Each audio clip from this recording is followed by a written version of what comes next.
멍투성이 12살 초등생 학대 사망입니다. 정말 너무 속이 상합니다. 잊혀질만한 하면 또 나오는 어린이 학대 뉴스인 것 같아요. 정말 12살 초등학생의 나이가 학대로 인해 온몸이 멍투성이가 된 채로 사망한 사건이 있었습니다. 평론가님, 정말 안타깝지만 우선 어떤 사건인지 다시 한번 짚어주시죠. 네, 이 초등학교 12살인 의붓 아들을 약 9개월여간 학대를 해서 숨지게 한 계모와 아이의 친부가 함께 구속된 상태로 검찰에 넘겨졌는데요.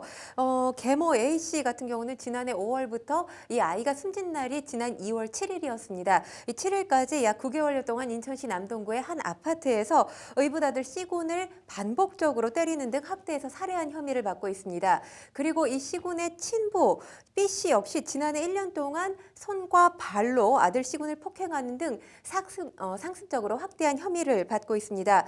사망 당시 C군의 몸에서는 이 타박근으로 추정되는 멍자국이 발견됐습니다. 그리고 이 아이의 몸무게 초등학교 5학년이라고 하기에는 상당히 말랐다고 하는데요. 이 보통의 아이들보다는 15kg이나 적게 나간 30kg밖에 나가지 않았다고 합니다. 이들 부부 경찰 조사에서 처음에는 학대 혐의 전면 부인했던 것으로 알려졌는데 이후에 살해할 고의는 없었다. 이렇게 진술을 한 것으로 알려졌습니다. 그런데 이 계모 사망 당일에 아이를 밀쳤더니 아이가 그 상태로 넘어져서 일어나지 않았다. 그러니까 이 말 달리 해석을 하면 사망 당일에도 폭행을 저질렀다라고 볼 수 있는 부분이죠. 그렇기 때문에 이들 부부 애초에는 이 아동 학대 치사 혐의로 체포됐다가 이후에 계모 같은 경우는 죄명이 바뀌었습니다. 아동 학대 살해로 바뀌었고요. 이 지금 사망한 C군 같은 경우에 최근에 2년 동안 감기 정도의 증상으로 내과를 방문한 적은 있었지만 학대 상처를 치료하기 위해서 병원에 간 이력은 전혀 없었던 것으로 알려지고 있습니다. 그렇군요. 이들 부부는 경찰에 붙잡힌 뒤 초기 조사에서 몸에 있는 멍은 아이가 자해한 것이다 라고 하면서 학대를 부인했다고요? 네, 그렇습니다. 이 사건 당일에 이 남편이죠. 아이의 친부 B씨 같은 경우에 출근했다가 아이가 숨을 쉬지 않는다. 이런 계모 A씨의 전화를 받고 119에 신고를 했습니다. C군 심정지 상태로 인근 병원으로 이송이 되던 상황이었는데 이때 심폐소생술을 받으면서 병원에 이송되기는 했지만 안타깝게도 끝내 사망하고 말았습니다. 그런데 애초 이들 경찰 조사에서 초기 때는 이 아이의 몸에서 발견된 여러 멍자국을 두고 아이가 자해해서 생긴 상처다. 그러니까 아이 탓으로 돌리면서 이 학대 혐의를 전면 부인했던 것으로 알려졌습니다. 일단 이 멍자국이 경찰이 이들 부부를 긴급 체포할 수 있었던 주요 원인이었던 것으로 알려지고 있습니다. 정말 안타깝습니다. 이게 작년부터 상습 폭행이 있었다. 이런 얘기 평론가님 들려오더라고요. 눈에 띄는 점이 이 친부가 학대 책임을 계모하게 그냥 돌리고 있다고 해요. 이 친부는 뭐 한 겁니까, 그럼? 일단 이 친부가 이 변호인도 상당히 빨리 선임한 것으로 지금 알려지고 있거든요. 그러니까 학대 책임은 계모 탓으로 돌리고 있고요. 아이를 때리거나 학교에 보내지 않은 건 모두 계모 탓이라는 겁니다. 그리고 친모를 왜 만나게 하지 않았느냐, 뭐 취재진이 이런 질문을 던졌더니 연락이 안 됐다라고 하면서 연락이 안 됐다는 게 도대체 무슨 말이냐, 이런 취재진의 질문에 친모한테 연락이 한 번도 안 왔다. 그러니까 또 아이가 친모를 만나지 못했던 건 전적으로 친모 탓으로 돌리고 있는데요. 친모 측의 주장은 다릅니다. 일단 아이에게 연락이 온 적 없고 만나게 해달라고 한 적이 없다는 친부의 주장은 사실과 다르다는 입장입니다. 자신을 오지 못하게 말렸던 통화 기록 그리고 메시지 내용이 있다라고 지금 친모 측에서 주장을 하고 있는 상황입니다. 그렇군요. 정말 너무너무 안타깝습니다. 앞서 평소 부모로부터 학대를 당한 모습을 목격했다는 주민들의 증언도 좀 나오고 있다면서요. 네, 지금 사망한 C군이 거주하던 인천시 남동구의 아파트 주민들이 지금 목소리를 낸 건데요. 이 평소 C군이 학대하는 기색을 느꼈다, 이런 목소리가 지금 나오고 있습니다. 한 주민 같은 경우는 영하의 이 추운 날씨에도 마른 체형의 C군이 이 겉옷도 입지 않은 채로 집 밖에서 떨고 있는 모습을 봤다고 합니다. 그러면서 한참 있다가 부모가 들어오라고 하면 들어가는 모습을 봤다라는 목소리도 나오고 있고요. 또 다른 주민 같은 경우는 서너 살 정도로 보이는 딸들과 달리 이 큰아들, 그러니까 사망한 시군은 어머니에게 어머니라고 항상 존칭을 썼다고 합니다. 친엄마가 아닌 것처럼 보였다고 하는데 이렇게 학대 의심 정황, 뭔가 학대에 대한 낌새를 주민들이 느끼고는 있었지만 주민들에 의한 아동학대 신고는 접수되지 않았습니다. 정말 안타깝습니다. 주변 사람들 눈에도 학대를 당한 걸로 보일 정도였다는데 친모 입장 어떤가요? 참담할 것 같아요. 사실 이 본인과 같이 살지도 못한 상황에서 이렇게 계모, 친부에 의해서 아동학대 피해를 받고 아이가 사망했다는 소식을 들었을 때 친모 억장이 무너진다라는 표현으로도 족하지 않을 것 같은데요. 일단 가해자들에 대한 엄벌을 촉구하고 나선 상태입니다.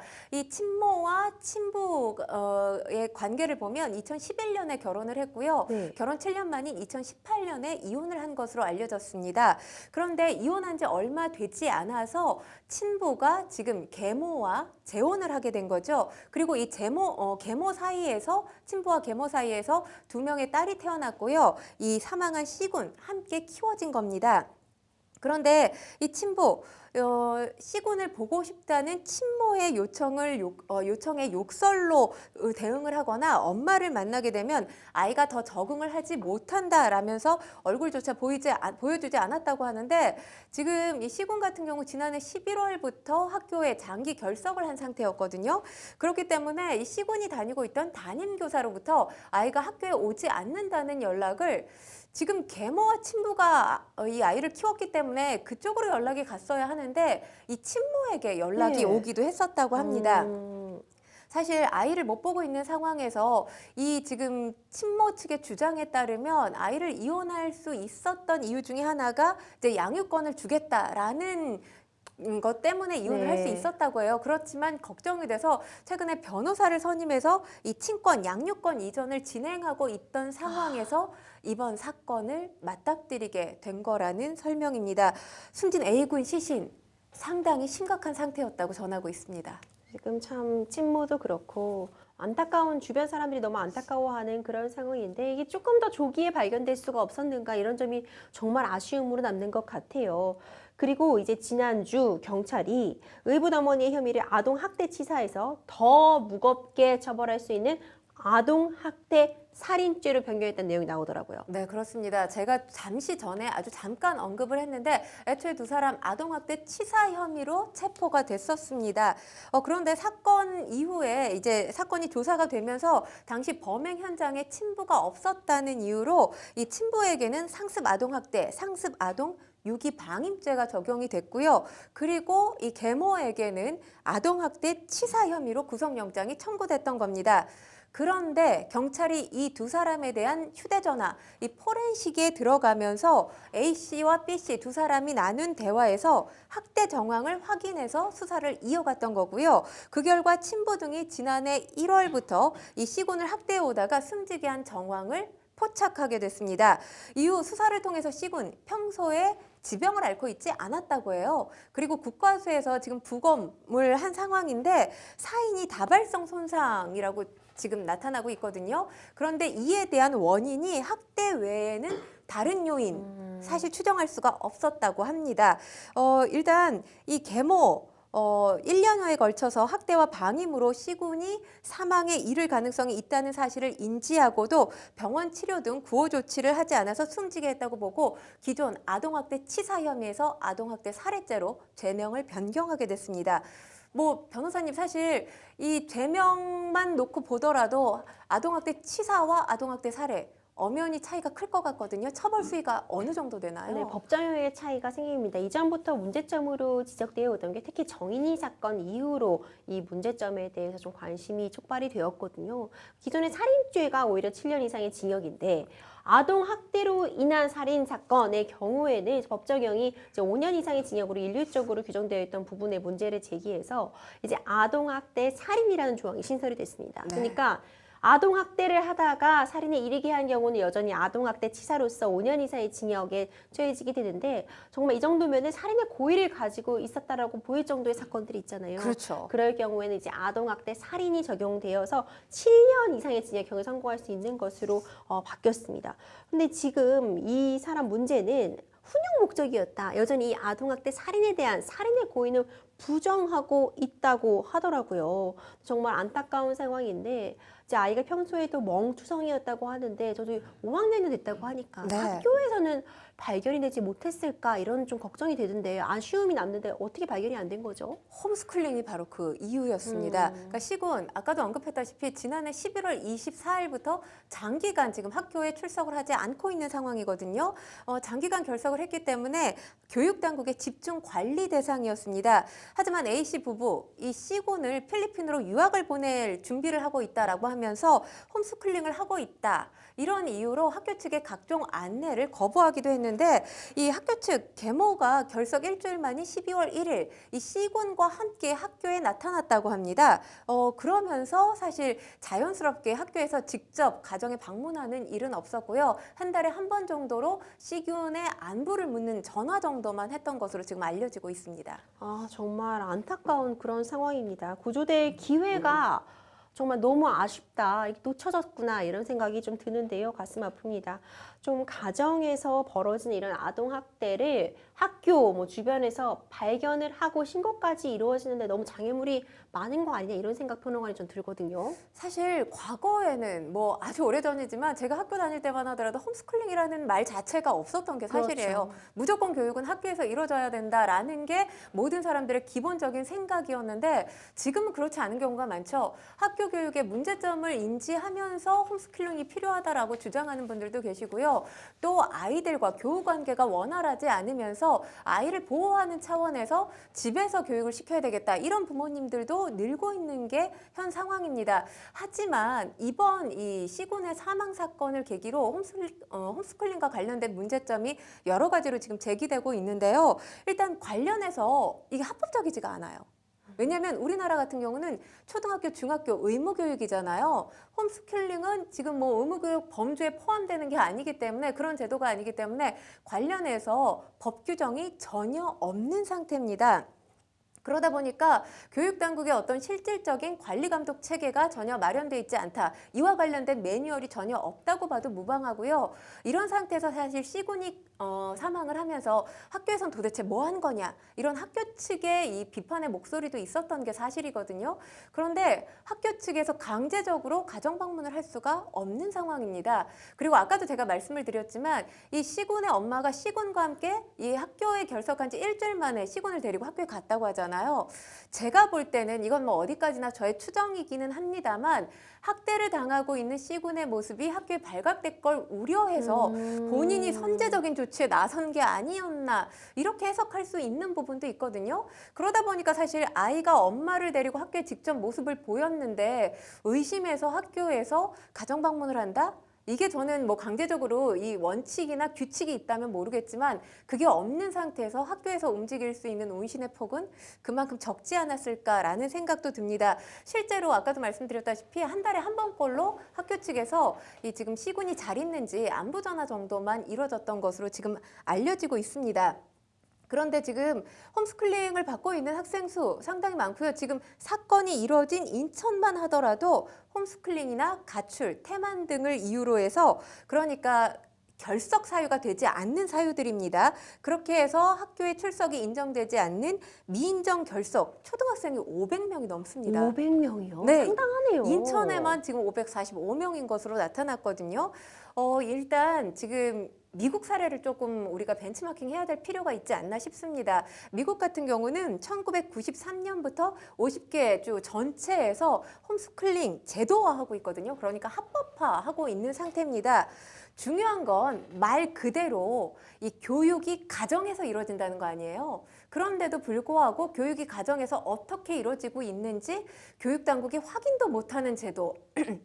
사실 이게 제도가 아닌 거죠. 그러니까 아이들이 가정에서 그냥 방치된다고 하더라도 홈스쿨링 받고 있어요라고 하면 교육당국이 아무것도 지금 할 수 없는 상태인데요.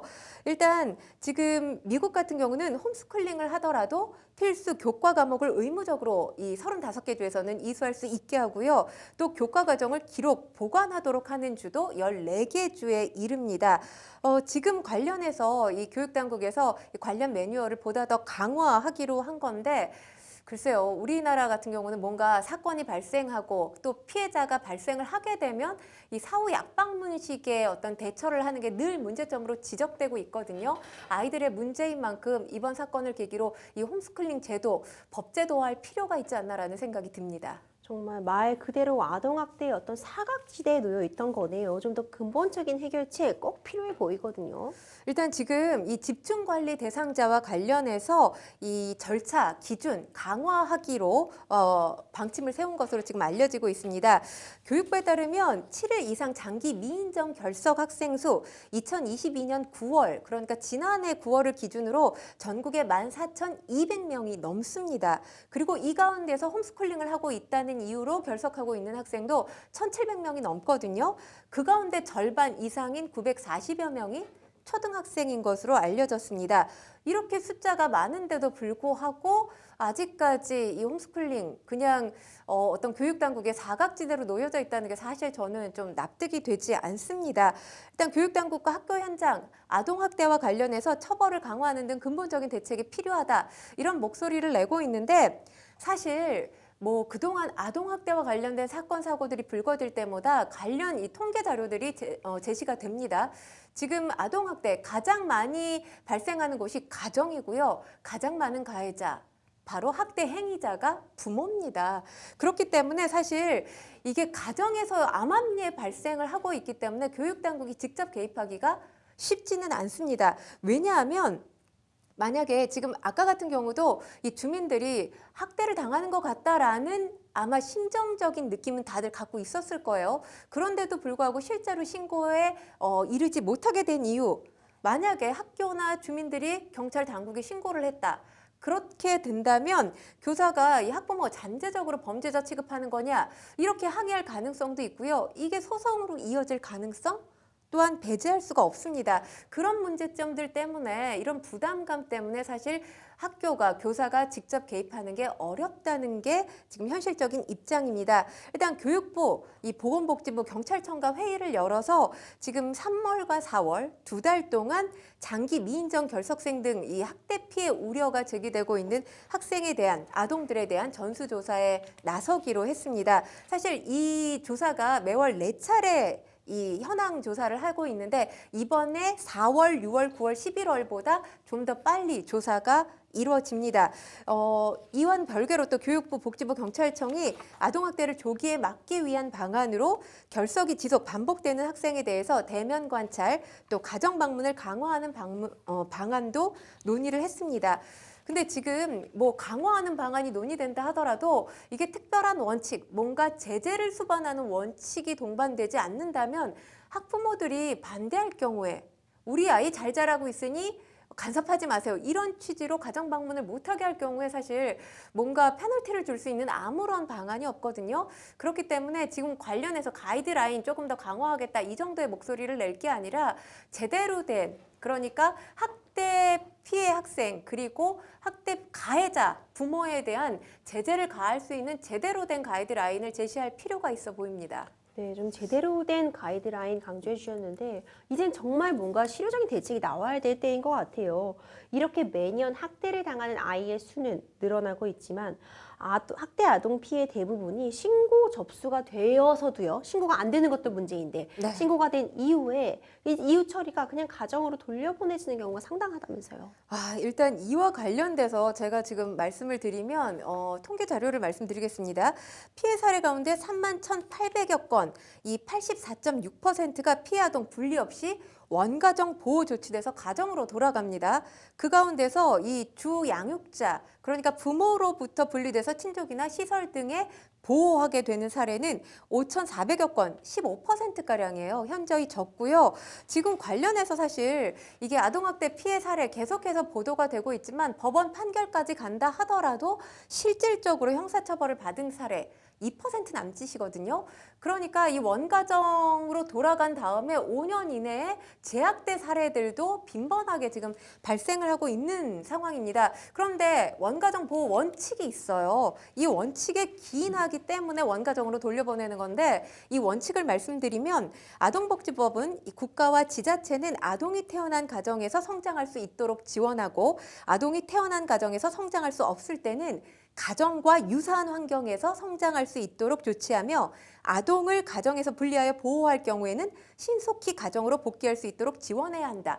이렇게 규정을 하고 있는데, 이게 지금 우리나라만 원칙으로 규정이 된 게 아니라 유엔의 아동권리협약에도 원가정 보호 원칙이 명시돼 있습니다.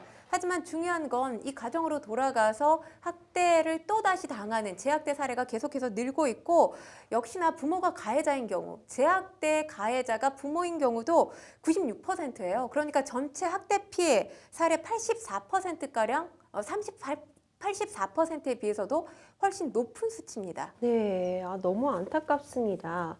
이 아동학대 사건의 최선의 예방이 사실 신고에 의존이 될 수밖에 없는 상황인 것 같아요. 어쨌든 조기에 발견되는 것이 가장 좋은 상황인 것 같은데, 신고를 주춤하게 하게 되는 경우가 참 많잖아요. 그렇죠. 학대 피해를 실질적으로 목격한다 하더라도 이거 신고할까 말까 고민하는 분들이 의외로 상당히 많습니다. 제가 사례를 좀 말씀드리면 납득이 가실 거예요. 한겨울에 원룸에 방치돼서 학대 피해를 당했던 10살 어린이가 얼마나 힘들었으면 본인 스스로 경찰 지구대를 찾아갔다고 합니다. 이 어린이의 구조 요청 전에 이 선생님이 멍을 발견해서 의심 신고를 했다고 해요. 학대 의심 신고를 했지만 가해자가 지속적으로 가해자의 지속적인 괴롭힘이 뒤따랐다고 하고요. 괴롭힘, 이 협박을 넘어서 위험에 처하기까지 한 사례도 있었는데요. 학원에서 이 초등학교 아이가 이 멍이 들어서 있었던 모습을 이 학원 강사가 발견을 하고 경찰에 신고를 했는데, 며칠 뒤에, 그러니까 가해자죠, 학부모가 흉기를 들고 찾아와서 이 난동을 부렸던 일도 있었다고 합니다. 사실 아동학대 인식 조사를 보면 이런 현실이 여실히 드러나고 있는데요. 학대 의심 사례를 보고도 신고를 안 했다. 이 응답자 10명 가운데 8명을 넘어섰고요. 신고 의무가 있는 교사 같은 경우도 10명 가운데서 6명 정도는 신고를 망설이게 된다고 합니다. 왜냐하면 신고 문턱이 상당히 높아요. 일단 신원 노출에 대한 두려움이 상당히 큽니다. 그리고 아동학대 신고 앱을 보면 시작부터 개인정보 요구를 하거든요. 실명 적어야 되고요. 그리고 가해자 이름, 학대 목격한 장소, 그리고 이 구체적인 장면까지 적어야 합니다. 그런데 중요한 건 이게 지금 앱에 이 구체적으로 적는 것뿐만이 아니라 그 이후에 뭐 경찰이나 아동보호기관들이 또 찾아올 수 있잖아요. 이럴 때 내용을 거듭 확인하는 절차까지 신고 문턱이 지금 상당히 높습니다. 그렇기 때문에 아동학대 정황을 발견했을 때, 아동학대 정황, 이 낌새를 알아챘을 때 신고로 이어지게 하기 위해서는 일단 신고 방법이 안전해야 하고요. 그리고 무엇보다 비밀 보장, 이것이 꼭 지켜져야 된다는 목소리가 나오고 있습니다.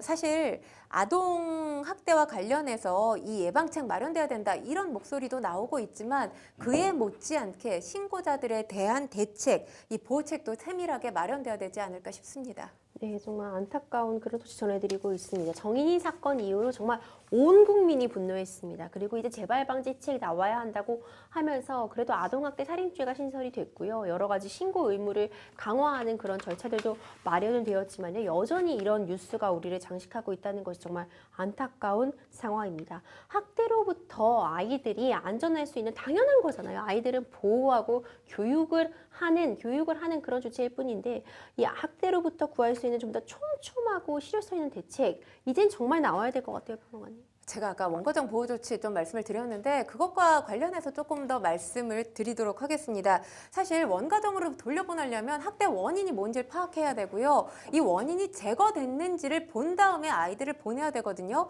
그런데 지금 이와 같은 조치가 이루어지지 않고 있다라고 볼 수 있고요. 그리고 5년 내에도 재학대 사례가 계속해서 늘고 있어요. 그건 달리 말하면 관리 감독이 전혀 안 되고 있다는 것이거든요. 아이들이 원가족으로 복귀했을 때 재학대 사례가 발생하지 않을 수 있도록 촘촘한 관리 감독 시스템이 마련이 돼야 되는데, 중요한 건 이런 대책들을 내놓게 되면 나중에 이제 결과로 귀결되는 이유, 예산이 부족합니다. 아주 쉬운 이유를 들고 있거든요. 근데 참 아이러니한 게 우리나라 지금 출산율이 저조한 것도 사회적으로 큰 문제가 되는 건 사실입니다. 하지만 출산율 제고를 위해서 정부가 상당히 많은 정책과 예산을 투여하지 않습니까? 중요한 건 태어나지도 않은 아이들을 위한 대책은 이렇게, 예산은 이렇게 많이 투입을 하면서 정작 우리 사회를 앞으로 떠받치게 될 아이들에 대한 보호가 그만큼 이루어지고 있는지 예산 부족하다는 얘기 더 이상 하지 않았으면 좋겠고요. 원가정 보호 조치 제대로 이루어지려면 이와 관련된 예산도 증액을 해야 되지 않을까 싶습니다. 네, 이제는 정말 실효성 있는 대책이 마련이 돼야만 하고요. 이렇게 반복적으로 언론을 통해 노출이 되면서 우리가 아동학대의 심각성을 인식하고 아이들에 대해서 좀 더 우리가 주변의 상황들에 좀 관심을 갖는 계기가 될 것 같아요. 신고의 어려움도 이해가 충분히 가고요. 다시 가정으로 복귀하는 비율이 높다는 것도 충분히 이해가 가는 상황이지만 이럴 때일수록 좀 더 우리 주변의 아이들에게 관심과 사랑 어린 시선 보내야 되는 것 같습니다.